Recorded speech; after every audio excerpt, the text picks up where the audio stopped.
అయితే మరో పక్కన చూస్తే మాత్రం ముఖ్యమంత్రికి ఇక్కడ తెలంగాణ ముఖ్యమంత్రి కేసీఆర్ బీఆర్ఎస్ని చాలా తీవ్రంగా ప్రజల్లోకి తీసుకెళ్లే ప్రయత్నం చేస్తున్నారు. ఈసారి అన్ని పార్లమెంటు అంటే దేశంలో ఉన్నటువంటి అన్ని పార్లమెంటు నియోజకవర్గాల్లో కూడా అభ్యర్థులు నిలబెట్టే ప్రయత్నంలోనే ఉన్నారు.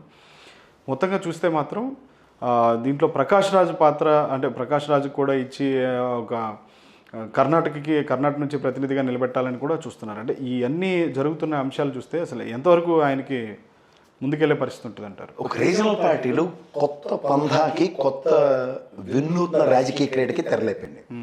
ఇప్పుడు 1983లో తెలుగుదేశం పార్టీ ఆవిర్భవించినప్పుడు యునైటెడ్ ఫ్రంట్ రూపంలో కాంగ్రెస్కి వ్యతిరేకంగా ఉన్న రీజనల్ పార్టీల పరిరక్షణ కోసం ఐక్యవేదికని తీసుకొచ్చి దేశ రాజకీయాలను మలుపు తిప్పారు.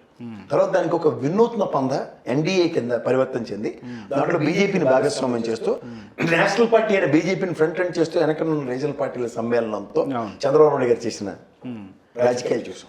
ఆనాటి ఆయనలో చంద్రబాబు నాయుడు గారు రీజనల్ పార్టీస్ ని పరిరక్షించుకుంటూ ఉదాహరణకు కుమారస్వామి గారి పార్టీ, దేవగౌడ గారి పార్టీ ఉందనుకోండి. అక్కడ తెలుగుదేశం పరంగా తెలుగు శ్రేణులు ఎక్కడైతే ఉన్నారో వాళ్ళు త్రూగా వాళ్ళ ఓటు బ్యాంక్ పరిరక్షిస్తూ అక్కడ ప్రభుత్వ స్థాపనతో సంకీర్ణ ప్రభుత్వం సెంట్రల్ గవర్నమెంట్ లో వచ్చేలా చేయడానికి ఎన్నో రకాలుగా ప్రయత్నించిన తెలుగుదేశం రాజకీయ చతురత. అంటే రీజనల్ పార్టీగా ఆ ప్రాంతానికి పరిమితం, ఆ రాష్ట్రానికి పరిమితం అవుతూ అక్కడ అధికారం సాధిస్తూ సంకీర్ణ ప్రభుత్వంలో పార్టీని పర్సలు అవడం, ఒకరికొకరికి సహాయ సహకారాలు అందించుకోవడం. దీనికి విపరీతంగా ఇప్పుడున్న ఆమ్ ఆద్మీ పార్టీ కానీ నెక్స్ట్ ఇప్పుడు వచ్చిన బీఆర్ఎస్ పార్టీ కానీ వీళ్ళు నేషనల్ పార్టీ వీళ్ళు ఎలాంటి పందాకి వచ్చేస్తారంటే బీజేపీ పార్టీతో ఇండైరెక్ట్ వెర్షన్ లో నడుస్తూ గతంలో తెలుగుదేశం డైరెక్ట్ గా ఎన్డీఏలో ఉంటూ పనిచేసిన విధానం ఇప్పుడు ఇండైరెక్ట్ గా పనిచేయడం విధానానికి తెరలేపారు. ఎలా ఎక్కడ కాంగ్రెస్ శ్రేణులు సమాయత్తంగా ఉన్నారు లేదా ఎక్కడ రీజనల్ పార్టీస్ ఉన్నాయి అక్కడ Aam Aadmi party presence and vote bank చేర్చడానికి రాజకీయాలు ఉదాహరణకు షర్మిల గారు కానీ ఇక్కడ బీఆర్ఎస్ కానీ ఏం చేయబోతుంది. ఇప్పుడు బీఆర్ఎస్ కూడా ఒక నేషనల్ పార్టీకి ఎమర్జ్ అయినప్పుడు వీళ్ళతో ఏ భావాలు ఉన్న వాళ్ళు ఎంతో సింక్ అవుతారు అన్నది కొత్త ఎత్తుగడు. ఇప్పుడు ఎన్డీఏ యూపీఏ అలాగే కేసీఆర్ గారు బీఆర్ఎస్ ఒక కూటమ 3 కూటములు ప్రత్యామ్నాయాలు ఏర్పడబోతున్నాయి. లేదా ఆమ్ ఆద్మీ పార్టీ ఇంకొక కూటమి, అలా 4 కూటములు. 4 కూటములు ఏ పార్టీలు ఎలా సింక్ అవుతాయి అనేది కొత్త పంద. గతంలో యూపీఏ ఎన్డీఏకి ఎవరెవరు ఎలా కోఆర్డినేట్ చేసుకుంటున్నారు అన్నది ఒక పంద. సో ఇక విపరీతానికి తోడైనప్పుడు ఏమవుతాయంటే రాబోయే రోజుల్లో ఓటు బ్యాంక్ విచ్ఛిన్నమై ప్రభుత్వ వ్యతిరేకతని కన్సాలిడేట్ చేసుకుంటూ ప్రభుత్వ స్థాపనలకు ఉపయోగపడుతుంది. ఎందుకు నేను ఈ విషయం చెప్తానంటే ఇప్పుడు మన గుజరాత్ లో బ్రిడ్జ్ పడిపోయింది, చచ్చారు అందరూ. 5 కోట్లు ఇచ్చాడు పరిహారం, 30 కోట్లు ఖర్చు పెట్టి పబ్లిసిటీ చేశాడు. అలా ఉత్తరప్రదేశ్ లో జీపీ తొక్కేసి రైతులందరినీ సాగు కొట్టేశాడు, చంపేశాడు. ఆ కొడుకుని అక్కడ 2 జిల్లాల్లోనూ విపరీతమైన తమ్మింగ్ మెజార్టీలతో బీజేపీ పార్టీ గెలిచింది. అలాగే ఆర్థిక పట్టిలో ఉన్నాడు కదా, ఈ రోజు సామాజిక వర్గం కోసం ఊరిపోయి మీటింగ్లు పెడితే కోట్ల మంది తరలు వచ్చేసారు. తర్వాత ఈయన ఏ పార్టీకైనా అక్కడే గెలలే. కానీ ఇప్పుడు బీజేపీలో జాయిన్ అవ్వగానే పటేల్ సామాజిక వర్గం అంతా పరిరక్షించబడిపోయినట్టు ఆయన గెలుపుకి దోహదపడిపోయి ఇవన్నీ చూస్తే మీకు ఏమర్థమవుతుంది? సెంట్రిక్ గా ఒక ఓటు బ్యాంకు విచ్ఛిన్నానికి తెరలేపే బీజేపీ ఎత్తుగడల్లో ఇవి ఒక ప్రాంతీయ పార్టీలు నేషనల్ పార్టీలుగా ఆవిర్భవించేస్తూ ఎక్కడెక్కడ ఇప్పుడు ఉదాహరణకి తెలుగుదేశం పార్టీ ఉంది, గతంలో పాండిచేరిలో కానీ లేకపోతే గోవా డయ్యూ డామంలో కానీ లేకపోతే మన కర్ణాటకలో కానీ ఎక్కడైనా తెలుగు భాష మాట్లాడే వాళ్ళు ఉన్నారు. కొన్ని సామాజిక వర్గాలు మనకు అనుకూలంగా ఉన్నాయని చెప్పి క్యాండిడేట్ నిలబడడం చూసామా? బట్ అవి కూడా నేషనల్ పార్టీలే కదా. కానీ ఇది విభిన్నంగా ఎక్కడెక్కడ సౌండ్లు ఉన్నాయి అక్కడ ఇంటికి దగ్గర ప్రత్యక్షం అవుతారు. వాళ్ళకి కావాల్సిన నేషనల్ పార్టీ రికగ్నిషన్ కోసం కావాల్సిన bare minimum percentage vote bank వచ్చేస్తుంది. ఎందుకంటే పార్టీ పార్సల్ గవర్నమెంట్ కదా. సో దీంట్లో వీళ్ళు చేయబోయేది ఏముంది? At the cost of Congress తిల్లిపోతుంది. నెక్స్ట్ వీళ్ళకి రీజనల్ పార్టీలకు వీళ్ళకి అనుగుణంగా లేని వాళ్ళందరినీ వాళ్ళని ఫోకస్ చేసుకుంటూ ముందుకెళ్తాం. ఉదాహరణకి తెలుగుదేశమే కావచ్చు, ఈ బీఆర్ఎస్ పార్టీ అక్కడ నిలబడింది, లేదంటే ఇక్కడ ఆమ్ ఆద్మీ పార్టీ నిలబడింది. నేషనల్ పార్టీలు కదా, అలా క్వశ్చన్ కదా. వీళ్ళు తెలుగుదేశం సెకండ్ కొట్టుకుంటుంది, అమ్మయ్యా ఈయన నిలబడితే మనం కూడా ఇక్కడ తెలంగాణ రాజకీయాలు చేసుకోవచ్చు అని ఏదో వెసులుబాటు ఇప్పుడు వెసులుబాటు తీసుకోవడానికి ప్రయత్నిస్తారు. అది పెద్ద joke of the year. Telugu Desam party ఒక పరిశ్రమ తయారు చేసి అవతల ఎదురు పెట్టడానికి తప్ప వాళ్ళకు ఉపయోగపడేవాడు లోపల.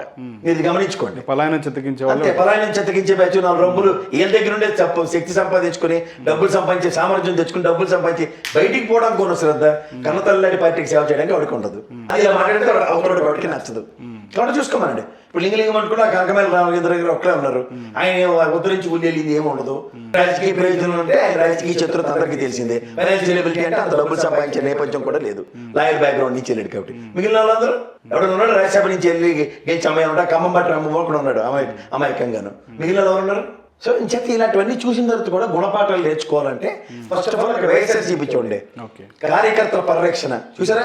వాలంటీర్ వ్యవస్థకి ఏదైనా విఘాతం కలగచ్చు అని ఏమైనా ఒక మగ ఆడ 2 కార్యకర్తలకి ఉద్యోగ కల్పనలాగా ఇండైరెక్ట్ ఇచ్చారు విత్ ఫ్రీ ఇన్సూరెన్స్ తో. అంటే దగ్గర 10,50,000 పెన్షన్లకు పార్టీకి పనిచేసిన కార్యకర్తలకి ఏ విధంగా గుర్తింపు ఇచ్చారో చూడండి. అలాగే నామినేటెడ్ పదవులు వితిన్ నో టైం ఇచ్చారు. తెలుగుదేశం ఆయనలో పిసికి పిండి చేసి దాన్ని సాగదీసి దీర్ఘ సుమంగళి బాబు సినిమా చూపించి ఎవరికి ఇచ్చారు నామినేటెడ్ పదవులు? ఎప్పటికి ఇచ్చారు? వాళ్ళు ఇప్పుడు పార్టీ కోసం ఎందుకు పని చేస్తారో ఏదో తృణమో పనమో ఆశించే కదా. అలా ఏమి వాళ్ళు పరిరక్షించకపోతే ఏమవుతుంది? ఇప్పుడు బీసీలు గర్జనలు పెట్టారు, మొన్న ఎత్తుకెళ్ళిపోలేదు. ఇవాళ మొత్తం ఆ వాలంటీర్ వ్యవస్థని డిఫరెంట్ పందాలో తీసుకొచ్చి ఒకవేళ వాలంటీర్ వ్యవస్థకి మీరు గవర్నమెంట్ డబ్బులు ఇస్తున్నారు కదా తీసిండి అంటే వీళ్ళు రెడీగా ఉన్నారు. ఉత్తరప్రదేశ్ చూడండి, కరెంటు బిల్లు కడతాం, పాల ప్యాకెట్ తెస్తాం, చెత్త కొని ఆర్ఎస్ఎస్ ఎలా తిప్పుకుని వాళ్ళ స్థిర ప్రభుత్వం బీజేపీకి ఎలా అవకాశం వచ్చిందో ఇక్కడ వైఎస్ఆర్సీపీ కూడా అదే పని చేసింది. మీ దగ్గర జన్మభూమి కమిటీలో దమ్మిడికి పనికిరాని వాళ్ళు ఏం చేశారు? తిరిగి అపవాదం తీసుకొచ్చి ఎత్తిమీ పెట్టారు. కార్యకర్తల పరిరక్షణ ప్రాంతీయ పట్టి ఎలా చేయబోతుంది? ఇది ఒక బెంచ్ మార్క్ సెట్ చేశారు జగన్మోహన్. చూసుకోండి కావాలంటే నేను చెప్పదలుచుకున్నా. కార్యకర్త దేనికి పని చేస్తాడు? కమిట్మెంట్ ఉంటుంది అతనికి. స్వచ్ఛందంగా పనిచేయడానికి వచ్చేవాడు కార్యకర్త. ఆ కార్యకర్తను పార్టీ అధిష్టానం పార్టీ పరిరక్షించుకోలేక్కర్లేదా? పరిరక్షణ ఏ విధంగా జరుగుతుంది? వాడి స్థానం కల్పించబడింది. ఆ కుర్రాడికి ఒక అమ్మాయికి ఖచ్చితంగా వాళ్ళు ఏం చేయాలి చేస్తారు.